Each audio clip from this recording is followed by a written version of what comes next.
Good day, guys, and welcome to another episode of Riding in Tandem.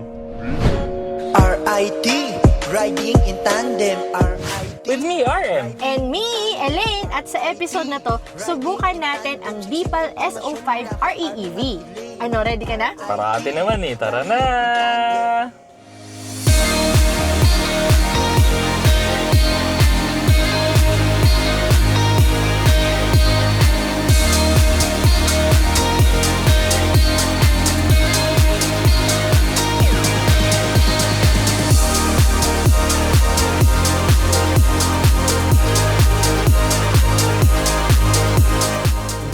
Bagong brand ang Deepal sa Pilipinas, kaka-launch lang nila at maraming salamat at pinahiram na tayo kaagad, no? Subukan na natin ngayon. Pero habang sinusubukan natin, pag-usapan muna natin yung itsura niya sa labas. Ano bang masasabi mo sa kanya? Ngayon kasi, no, ang mga labanan na sa itsura pagka gusto mo mga futuristic, pasimplihan na actually eh. Minimalistic yung arrive nitong sasakyan. Pero kasi yung hood niya, malapad siya, kaya mukhang malaki yung harap ng sasakyan. Pero mababa lang siya. Sa akin naman, no, ang napansin ko sa unahan, syempre yung unang-una yung LED DRLs niya na nandun sa ibabaw, na akala ko na naman headlights, yun pala, hindi pala headlights yun, no? Nandun pala sa baba yung headlights niya at naka-projectors na rin siya. Lahat din ng mga shape niya sa unahan, no, mga sharp eh, parang mga blades eh, parang lilipad, parang humahati sa hangin. Pagdating mo naman sa sides, parang sexy naman yung itsura niya para sa akin. Makurba siya, may konti pa rin na sharp edges, pero more on makurba talaga yung makikita mo sa kanya eh. Tapos nakaano pa siya eh, flush door handles. Kaya sabi ko nga sa inyo, minimalistic yung dating ng sasakyan na to. So, yung flush door handles, pag lumapit ka sa kotse, bigla na lang siyang bubukas, no? Pero yung sa driver side lang. So, pag in-unlock mo, tsaka lang magbubukas lahat. Pero tama naman talaga yun kasi syempre sa safety, no? Pagka kasi lumapit ka at nagbukas lahat ng pintuan, syempre baka mamaya may ibang taong pumasok dito sa ibang pintuan. So, okay lang yun. Pagka kasi lumapit ka dito, di ba, bubukas yung door handle ng driver, automatic nakabukas na rin yung aircon. Oo, naka-on na yung sasakyan. Oo, naka-on. So wala na siyang start-stop button. Oo, naka-on na siya kaagad. Kaya imagine mo yun, no? Papasok ka pa lang, nag-on na yung aircon, hindi kahit pa paano nakatulong na kaagad sa, sa lamig dun sa loob ng sasakyan. Hindi yung pagpasok mo, ang init-init, di ba? Napagaling. Ang hirap masanay sa sasakyan na to kasi kumbaga parang hindi mo pa naiisip gagawin na. Tapos yung mga bintana pa, frameless. Kaya pag bukas mo, di ba, parang sports car yung dating. Kasi ang linis tingnan, walang ibabaw. Yung gulong din nga pala nito, naka 20-inch rims siya. Tapos yung design kasi ng mugs niya, para siyang blades din. So parang humahati din humahati din yung mga gulong nito. Hindi yung regular na itsura, hindi yung usually na mga line-line lang, hindi. Sa likod, malinis din siyang tignan. So yung mga ilaw kasi na ginagamit nila, mga maninipis lang. Pero yung mga tipong isahang derechohang ganon. Gustong-gusto ko rin yung ilaw kasi nga, di ba sabi nga nila, no, maninipis na mahaba. Pero sinama kasi niya yung logo niya sa likod kasama sa mga umiilaw. Kaya alam mo yun, pag ang layo-layo mo, pakitang-kita mo na agad yung logo kasi umiilaw din siya. Tsaka pati yung susi, tinan nyo. Yan. Ang gaan lang. May spoiler din siya, meron din siyang defogger sa likod, wipers, automatic yung tailgate, meron din siyang mga parking sensors, may camera rin para sa 360 cam. So lahat naman ng hahanapin mo nandito. Sporty talaga yung itsura niya sa labas, parang crossover na mababa. Pagpasok mo naman sa loob, grabe, sobrang sosyal. Yun. Ito na yung papasok na yung luxury. Pagpasok mo sa loob, so combination to na may mga black, merong silver, at ang tawag kasi nila dito, heatwave orange. Pero para siyang mas lighter version ng terracotta, kung alam niyo yun. So malapit sa terracotta yung kulay, basta mas light lang siya. Pero ang sosyal. Alam niyo naman siguro, 'di ba, yung mga ibang sasakyan kasi, 'di ba, pagka yung mga pagka-brown nila or pagka-red nila, yung parang chipanga yung dating eh. Medyo off yung pagka Oo, eh. Ito kasi parang na-perfect nila yung kulay eh. Na-perfect nila yung tamang kulay. Hindi mahilig sa kulay ito Hindi to mahilig sa kulay. Pero nagustuhan niya yung combination dito. At saka yung materials kasi, no, yung dashboard niya, parang may texture siya. Hard touch yung, hindi mo naman kasi inaabot yung dulo dun eh. Pero kumbaga, may konting hard touch doon. Pero sa sides yan, mga soft touch yan. Yung lalagyan ng siko mo, ang lambot, mga parang padded pa tong mga to. Lambot eh. Pati yung gitna mo, ang lambot. So lahat ng tatamaan ng katawan mo, touch points mo, lahat siya malambot. Wala silang masyadong nilagay na mga pindutan sa pinto. Ang meron lang dito, bukasan ng pinto at saka yung bukasan ng bintana. That's it. Yun na yung nilagay nila. Tapos dito naman sa center, wala ring mga buttons. Basta lahat nasa screen na. Yung manibela nga pala nito, leather wrap siya. So same din, no? Yung two-tone yung kulay niya. May terracotta, orange, or heat wave. Heat wave orange. Ayoko ng heat wave kasi mainit ngayon eh. Gusto ko cold eh. Anyway, maganda yung kulay niya. Tapos pag hinawakan mo siya, no, yan, yung social na tunog. Sa left side may mga control siya para sa adaptive cruise control. Sa right side may control siya para sa infotainment system. Nawawala lang dito, no, yung instrument cluster. Wala siyang instrument cluster. Meron lang siya heads-up display. So, refreshing, no? Kung nanonood kayo ng mga movie, yung mga Top Gun, mga ganyan, alam mo yun, pagka hawak nila yung ano ba tawag dyan sa ng control ng aeroplano?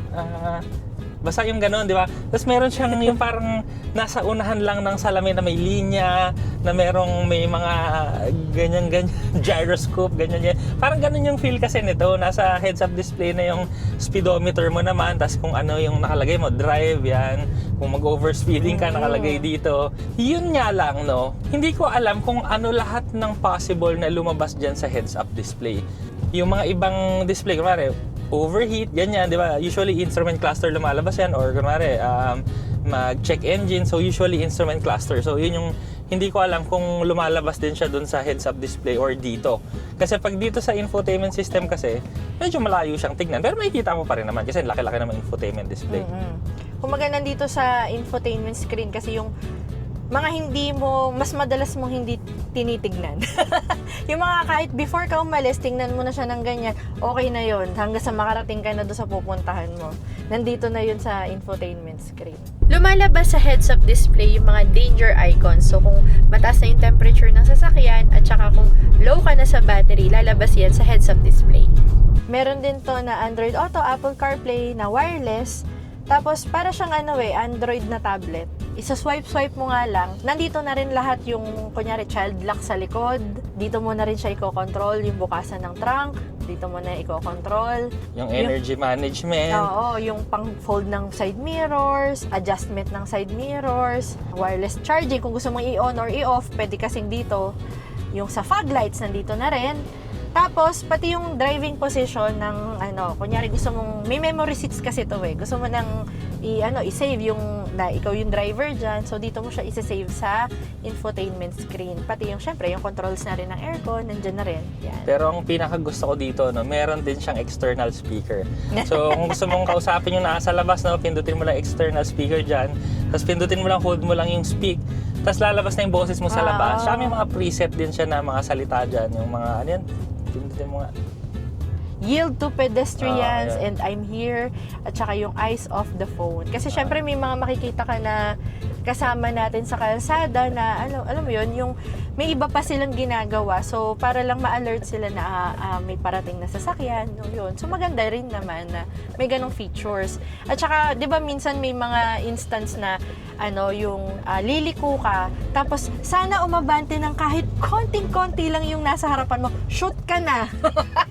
Ngayon, pwede mo na sabihin na, kuya, ate, paurong lang na konti para makaliko na ako. Oo, napakagandang feature nun.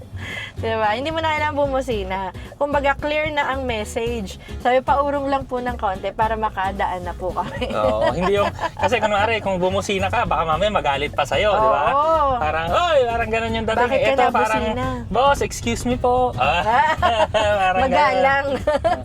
Yung mga bagong feature. Pero ang gustong-gusto ko din kasi dito, yung upuan, kasi napaka-komportable siya. Yes. Pero okay pa rin yung bolstering niya, no? Hindi ka naman tatalon-talon sa tabi mo. Maganda yung mga upuan din. At saka ventilated. Pasok na pasok sa init ng ating panahon. Meron din tong lalagyanan nasa ilalim ng center console. Maluwag, napakaluwag ng lalagyanan, tsaka meron ding mga USB doon sa ilalim. Oo, meron din 12 volt socket. Tsaka yung legroom naman ito doon sa second row, no, napakaganda, napakalaki. Kung mga matatangkad kayo, siguradong kakasya kayo doon sa second row seats, no problem. Wala rin nga pala yung controls yung shifter, wala dito sa gitna. So, isang stock lang siya nandito sa right side, sa likod ng manibela. Tapos yung park, dipindot. Yung space din ito sa likod, no problem din siya. Maluwag, kung family of 5 kayo, kasyang-kasya, no problem. At saka meron din siyang ISOFIX tethers, kaya pwede niyong lagyan ng mga child seat. So pag-usapan naman natin ngayon yung makina nito. Iba to dun sa usual. Kasi ano to, 'di ba? As the name says, REEV. So range extender siya na electric vehicle. So ang pinagkaiba nun kasi sa mga usual na hybrid na plug-in hybrid, kasi plug-in hybrid din to eh. Pwede mo rin siyang i-charge. May EV mode din siya, meron din siyang hybrid mode na nakalagay dito. Ang pinagkaiba lang niya dun sa usual, ito kasi REEV, nagcha-charge lang yung makina ng baterya. Wala siyang physical connection na nagpapaandar yung gasoline motor ng gulong. So wala siyang mechanical gear na magpapaandar. So ang primary use niya, yun nga, yung gas motor, i-charge lang yung electric motor. So yun yung primary use niya. Kasi nga, range extended electric vehicle. So ano yung advantage nun? Ang advantage nun, yung driving kasi nito, para ka talagang nagda-drive ng electric vehicle lang. Yung tuloy-tuloy lang yung power delivery, yung instantaneous yung torque, yung kung paano ka mag-drive ng EV, ganon. Makinis na makinis at matulin na matulin at powerful kahit uphill, malakas talaga siya. Tapos, magpalagay ka lang ng gasolina, kahit walang charge yung battery mo, andar pa rin siya kasi yun nga, magcha-charge naman ng kusa yung makina ng baterya. So, kasi yung ibang problema nila, yung tinitirahan hindi pwede maglagay ng charger. Yun. So ito, magpapagas ka para ma-charge mo yung sasakyan. Pero may option ka rin na isaksak yung sasakyan kapag may available na charging port.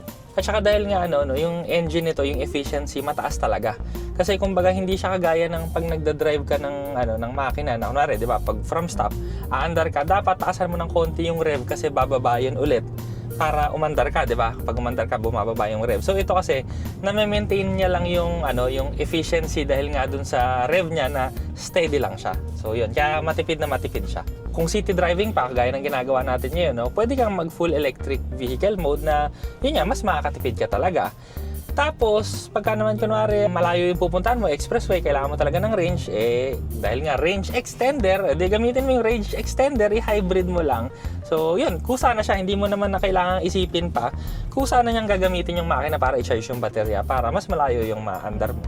With regards naman dun sa range, pagka pure EV to, ang range na kaya niyang takbuhin nasa 170 kilometers. Tapos yung combined na, yung may kasama na yung konsumo ng gasolina para pang-charge nga ng battery, umaabot siya ng 1,234 kilometers according sa NEDC.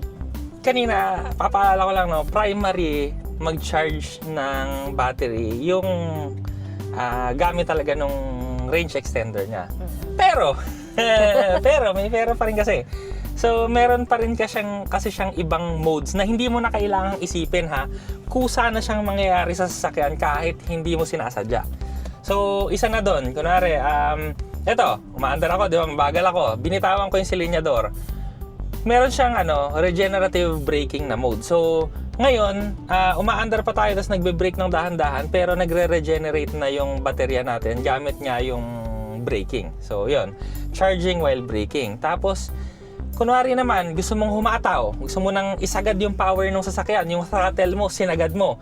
So, meron siyang parang direct assistance mode. So, walang mechanical na nakadugtong yung makina dun sa electric motor na nagpapaandar ng gulong. Pero, meron siyang, kunwari yung makina mo, umaandar siya, yung electricity na napoproduce niya, pwedeng yun yung direkta na tumulong dun sa electric motor sa likod para mas matulin yung andar. Yung electricity na galing sa baterya at saka yung electricity na ipoproduce nung gasoline engine, magtutulong para patakbuhin yung sasakyan. Ayun, yun. Meron pa. So, pag ako naman, yung cruising mode ka naman sa expressway, parang nadidivide naman yung channel ng pinoproduce na energy ng makina. So, parang may ibang part doon na pupunta sa pagcha-charge ng battery, tapos may ibang part noon na mapupunta naman sa pagpapaandar mo ng steady lang sa cruising speed. Parang multifunctional yung niya kasi dalawa yung pwede niyang gawin. Oo, ganun. O, yun. Yan, sana, yan. Okay na, multitasking pala, multitasking. Basta ang pinagkaiba lang niya, kuryente lang yung pinapadala ng gasoline motor papunta dun sa electric motor or dun sa battery. Kasi yung ibang hybrid kasi, meron siyang mechanical na magpapaandar ng makina, nung gasoline motor na magpapaandar ng gulong. So, basically, series to. Parallel yung isa. Hinahaba lang ng mahirap. Pero, at least naiintindihan nyo na sana. So, meron din tong mga drive modes, no? So, meron siyang eco, meron siyang comfort, sport, tsaka meron din siyang custom modes. Ang gamit naming mode ngayon, yung comfort mode. So, napakatuli na nung comfort mode. Hindi mo na kailangan pa yung ibang mode. Pero kung gusto mo magtipid, so meron siyang eco mode na yun naman ang tetestingin natin ngayon. Kaso traffic. Actually, dito mo nga magandang gamitin yung eco mode, yung pagka dinadaanan mo maraming traffic. Kasi hindi ka naman makakapagmatulin eh, di mag-eco mode ka na lang.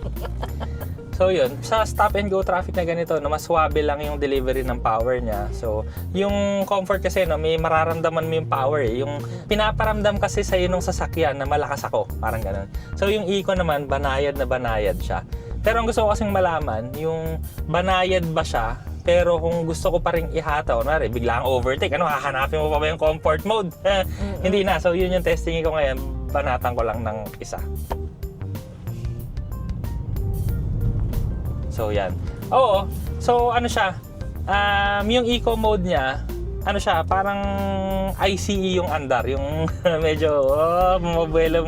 Hindi yung kailangan i-ano mo muna. Iganon mo muna. May konting delay lang na ganyan bago mo maya-arangkada. Pero dahil nga doon, no, mas makakatipid ka ng gasolina.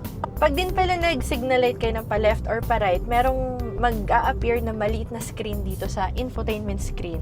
So may maliit na ano doon, na view na makikita nyo yung nasa blind spot ng sasakyan. So para hindi nyo matamaan, so mag-a-appear siya dyan. And ito pala, nakalimutan din namin sabihin, no, meron tong napakalaking panoramic sunroof. Bukod din pala sa driving modes, meron pa tong mga additional na modes na makakatulong din sa'yo at very useful dito sa sasakyan. Katulad na lang nung emergency mode. Kunyari, kulang na yung battery mo para makauwi ka. Yung range mo, kakapusin ka na. So, pagka in-on mo yung emergency mode, papatayin niyo yung ibang features ng sasakyan. Like, kunyari, yung aircon, ventilated seats, yung radyo, para lang makonserve mo yung energy ng battery para makapunta ka doon sa kailangan mo pang puntahan or para makarating ka doon sa gas station. Meron din tong parking charge. So, pag ginamit mo naman yung parking charge, habang nakapark yung sasakyan mo, pwede mong i-on yung engine, yung gasoline engine, para mag-start na siyang mag-charge ng sasakyan. Kasi hindi nakasaksak yung sasakyan na mag-charge siya ng kusa habang nakapark. Ang fast charging nga pala nito, from 30% na battery to 80%, 20 minutes lang. Hindi, wala pa siyang isang oras. Ay, wala pang kalahating oras. 20 minutes lang eh. Pero yung AC charging, kung di ako nagkakamali, para mga 6 to 7 hours. Pero pwede mo naman yun sa gabi, pag bago matulog, isaksak mo, pagising mo, full charge na. So parang cellphone siya na yun, pag bago ka matulog, i-charge mo na muna.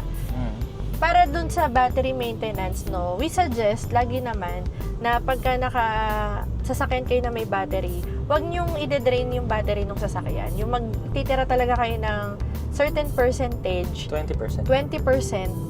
tapos i-charge nyo na siya. So, huwag nyo sasagarin nyo na. Para din ma-maintain nyo yung battery health. So, parang cellphone nga. I-maintain nyo yung battery health ng sasakyan. So, teka lang kung saan na tayo napunta, pero itutuloy ko muna yung driving. Ilagay muna natin dito sa sport mode. Pakiramdaman natin yung sport mode. Okay, so wala pa akong ginagawa. Yung throttle ko, nakapindot lang ako ng konti sa throttle, tapos naka-comfort mode. Pero pag pindot na Elaine yung sport mode na naramdaman ko, biglang may batak agad, hindi ko pa dinidiinan yung throttle, may batak agad. Ibang klase yun Tapos ngayon, ito lang. Uy! Ano to? May ano siya? Mm-mm. Matulin siya. Parang parang nasa 7 seconds yung niya. 0 to 100. So, matulin, may bigay talaga siya. 7.9 seconds. 7.9 seconds. So, matulin, maganda. May mag-i-enjoy ka dito. Suspension, okay din. Lukas ng hatak. Alam mo yun, parang alam mo yun, sport mode tinap ko lang ng konti na overtake na natin. Parang medyo napadiin pa ako. So parang masyado nang mabilis. So balik na natin kasi ibalik mo na sa comfort lang. Ayan. Okay na yan, more than enough na yung comfort mode.